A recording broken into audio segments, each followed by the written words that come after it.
To, kailangan matalino dito ha. Opo. Sino ang pambansang bayani ng Pilipinas? Jose Rizal po.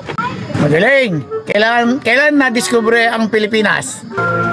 March 15, 1586 po. Ito naman. Ilang isla mayroon sa Pilipinas?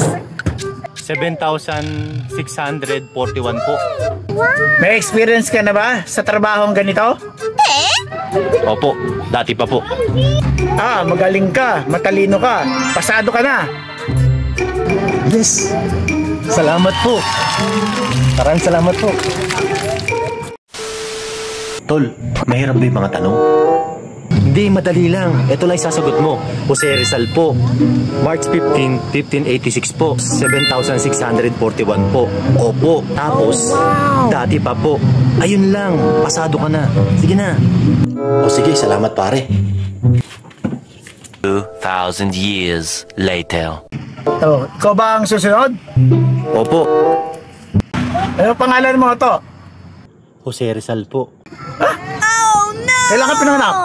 March 15, 1586 po. Ilan kayo magkakapatid? Bali, 7,641 po. Sinaulo ka ba? Itlolo kong ba ako?